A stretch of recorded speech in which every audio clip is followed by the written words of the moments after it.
Óscar Valderas. ¿Cómo estás, querido Óscar? Querida Elisa, ¿cómo estás? Buenas noches. Buenas noches, te agradezco como siempre que estés con nosotros porque pues un momento muy importante Sí. nuevamente con esta carta en donde primero hay que destacar que, bueno, tiene muchas referencias jurídicas, está escrita con mucho cuidado y a la vez pues con fuertes, no sé si llamarlo advertencias o cómo lo lees tú, querido Óscar. Mira, Elisa, si esto fuera cualquier carta de cualquier otro personaje, yo te diría, son recomendaciones. Pero en el caso de un gran capo de las drogas, un tipo que era tanto cerebral como también un asesino, yo la palabra que pongo son amenazas. Porque cuando la presidenta dice hay que ver más allá del personaje, yo solo veo al personaje. Si yo no puedo pensar que el Mayo Zambada es uno más de los mexicanos que están enfrentando un proceso judicial en Estados Unidos. Es sin duda un personaje que trasciende a la persona y desde ahí lo observo. Y también creo que es un hombre que durante muchos años logró gran parte de su carrera criminal siendo cauteloso con las palabras. Él lo ha dicho incluso en sus entrevistas. Por eso no creo que conceptos como que va a destruir, que va a asolar la relación con el gobierno mexicano, cuando dice que podría haber casos después de que políticos mexicanos pudieran ser secuestrados y llegar a Estados Unidos, como fue su caso, me parece que es muy grave. ¿Qué está haciendo el Mayo Zambada con esta carta? Hasta el momento sabemos que el Mayo Zambada tiene dos caminos.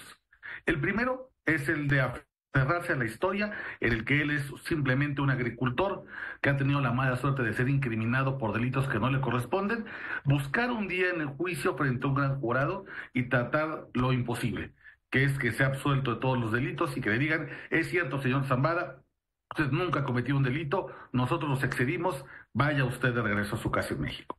El segundo, que es el que han seguido sus familiares en Estados Unidos, es el de tratar alguna negociación, no llegar al día de juicio, en cambio, hablar de lo que conoce, los pactos criminales políticos que ha hecho a lo largo de más de 6 décadas de carrera criminal, y a partir de eso, buscar o mejores condiciones de reclusión o incluso ninguna reclusión, que tenga algún tipo de control de arresto domiciliario en una casa que además le va a pagar el gobierno de Estados Unidos, le va a pagar incluso la renta, los abarrotes, y entonces, bueno, que pueda vivir en relativa libertad y comodidad los últimos años de su vida. Es un hombre de 77 años. Pero lo que yo creo, Elisa, que está intentando con esta carta es abrirse un tercer camino que está explorando con sus abogados. Que el gobierno mexicano intervenga, yo no creo para que el Mayo regrese a México. Sería muy difícil convencer a la ciudadanía de que la Fiscalía General de la República tiene que distraer su atención de carpetas de investigación de muchas víctimas para darle a este hombre un trato preferente y devolverlo a México. Yo creo que más bien es una negociación, que el gobierno mexicano interceda por él en Estados Unidos ante ciertas cosas, debido a que él llegó de manera ilegal a Estados Unidos, y a cambio de eso que pueda hacer el gobierno mexicano por canales tal vez no tradicionales, pues que su silencio beneficie a unos y sus dichos manchen a otros. Porque no hay que recordar que en Estados Unidos la sola mención, el solo testimonio, vale tanto como una fotografía, como un video incriminador. Es decir, si el Mayo Zambada dice en el juicio, cierto o no, falso o no, yo financié la campaña de López Obrador y de Claudia Sheinbaum a la presidencia, eso inmediatamente, por ser algo que sale de su boca, por la relevancia del personaje, se vuelve cierto en la corte. Y entonces le das una potente narrativa a lo que está diciendo Donald Trump de que México es un narcoestado. Si alguien quiere evitar que el Mayo, enojado, vengativo, creyendo que fue abandonado por las autoridades que él ayudó a construir, no quieren que diga una verdad o una mentira, el gobierno mexicano tiene que intervenir. Y me parece que ahí está el meollo. Yo no voy a decidir necesariamente entre los dos caminos que me ofrece el gobierno. Quiero que México, que el gobierno intervenga por mí y ellos sean quienes negocien conmigo un mejor trato, porque yo, y eso lo pienso seguramente en la mente del Mayo, yo los coayudé a ustedes en algún momento. Así que les toca ayudarme a mí. Es así, es un hombre demasiado poderoso, con demasiada información poderoso en muchos sentidos, pero por supuesto en estos momentos el tema de la información que él posee después de llevar cerca de 50 años en el total, digamos, perfil bajo, ¿no? Pero liderando al cártel más poderoso del planeta, ¿no? Con los contactos con los políticos, sexenio tras sexenio, pues bueno, eso me parece que es parte del mensaje que dice, si llega a juicio, se puede colapsar, utiliza las palabras colapsar, ¿no? Y la relación bilateral, en fin, utiliza cierto lenguaje, porque claro, como lo hemos dicho, de llegar a un juicio, todo aquello se ventila públicamente, lo que tenga que decir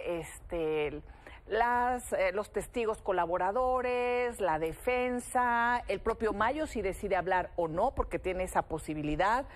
En fin, es un juicio abierto en donde se va a conocer como se conoció en el caso de Genaro García Luna, por ejemplo.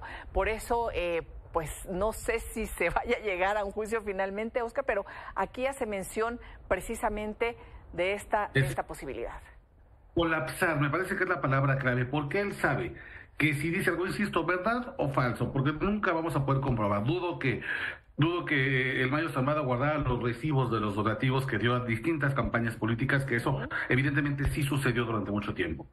Pero si él lo dice y él apunta a decir, la presidenta, el presidente, tal gobernador, tal empresario de altos vuelos, me recibían dinero, sí tiene esa capacidad de que el gobierno de Estados Unidos, con este presidente que es Donald Trump, diga, ¿saben qué? Nos está dando la razón.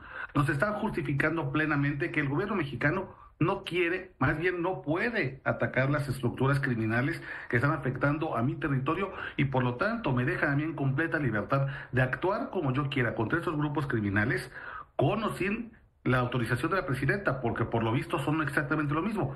Esa lógica trumpista permitiría que ya ahora sí, toda esta serie de escenarios dramáticos que hasta hace un año no nos habíamos planteado, ya estuvieran más sobre la mesa. Sí, el vuelo con el dron explosivo, sí el ingreso, por ejemplo, de agentes de investigación de la CIA, del FBI, de la DEA, que han mostrado interés por meterse ya al territorio mexicano, todo eso ya estaría prácticamente en una fase de inminencia. Eso, por supuesto, que haría colapsar la relación entre México y Estados Unidos. Yo te diría, Elisa, como no lo hemos visto en los últimos 2 siglos, sería la crisis binacional diplomática más importante de mi generación, de tu generación y la generación de antes. De ese tamaño estamos hablando. No estamos hablando de una ruptura, hay una notita diplomática. Yo sí creo que los dichos del Mayo Zambada, en el contexto tan particular en el que estamos, con un Trump que está buscando un pretexto para poder azuzar a su base dura y cometer estos actos de violación a la soberanía nacional, ahí sí se nos puede jugar el colapso de la relación binacional, y no es poca cosa. Somos socios comerciales de una frontera de 3,000 kilómetros.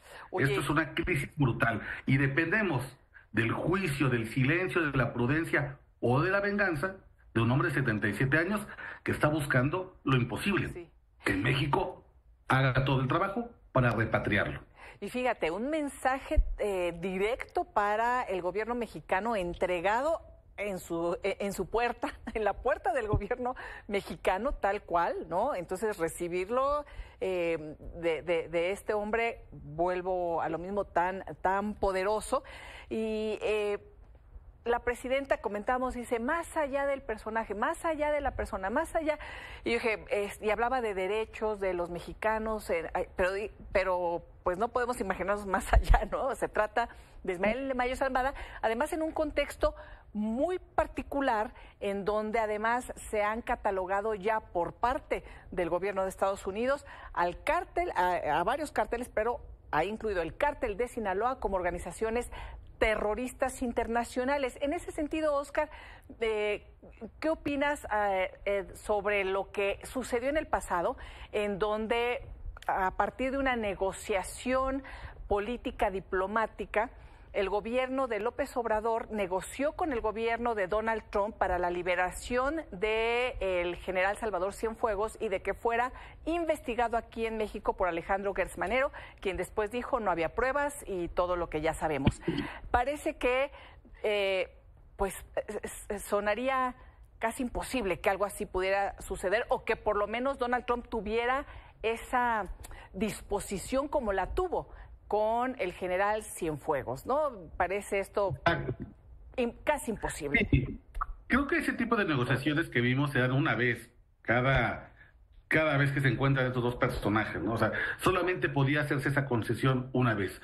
México jugó ya esa carta, decidieron jugársela con alguien como el general Salvador Cienfuegos, funcionó. Yo no veo que vuelva a funcionar ese truco, porque después, no hay que olvidar que después de la exoneración express que se hizo aquí en México del general Salvador Cienfuegos, el gobierno de Estados Unidos reclamó con mucha dureza, prácticamente diciendo, ese no fue un juicio. Exacto. Eso fue una absolución cantada porque había un interés político para no llevarlo a una prisión militar, a quien fue el titular de la Secretaría de Defensa Nacional. Por eso, porque además muchos de estos personas que tomaron esa decisión están de vuelta en la Casa Blanca. Sí. Yo no veo que nos vayan a decir, bueno, les damos chance, sí, vamos a ver para allá. Yo creo que el gobierno mexicano tendrá que hilar muy fino, porque está frente a dos realidades. Una, sí es cierto, por supuesto, que el Mayo Zambada llegó de manera ilegal a Estados Unidos, que se hizo una maniobra que es un crimen, un secuestro, y si él sigue siendo un ciudadano mexicano y requiere una ayuda consular en caso de que haya llegado a México por una vía criminal. Ahí me parece que, bueno, el señor no ha perdido ninguno de esos derechos. Pero por otro lado, no es cualquier señor. Y no podemos obviar, es tan grande su figura que tenemos que ver primero la faceta del narcotraficante, la faceta del fundador del cártel de las drogas más importante de este planeta, y después pensar si realmente de verdad el aparato de justicia va a movilizar abogados, dinero, recursos, viajes, boletos de avión, horas que tienen que restarle a otras carpetas de investigación de víctimas de la violencia y dedicárselas a este hombre que es un generador de violencia para traerlo a México. ¿A qué? ¿A qué viene, Mayo? ¿A vivir el resto de sus días en una cárcel en México y tal vez doblarla con sobornos como lo han hecho el Chapo y sus compadres? ¿A venir a buscar tal vez una exoneración express como sucedió con el senador Salvador Cienfuegos y crear una crisis de credibilidad brutal a este gobierno que tiene en este momento uno de los capitales políticos más grandes? Por lo visto, por las encuestas, la presidenta Claudia Sheinbaum es más popular que el presidente López Obrador. Imagínate el golpe que sería traer de vuelta al Mayo Zambada únicamente para decir, si es cierto, usted disculpe, nunca fue un criminal. Sería una cosa demoledora para la popularidad de la presidenta. Así que, bueno, el gobierno está atrapado entre los deseos del Mayo Zambada, lo que se puede hacer en la real política y al mismo tiempo en los caprichos de Donald Trump, que para que se refuerce su argumento del narcoestado en México, necesita que el Mayo hable y diga todo lo que sabe e incluso exagere y miente. No lo sabremos hasta que llegue el día del juicio, si es que acaso el Mayo decide optar por esa vía. Querido Oscar, muchísimas gracias. Como siempre, sigamos en contacto. Claro que sí, Elisa, que tengas muy buena noche. Hasta pronto. Noches.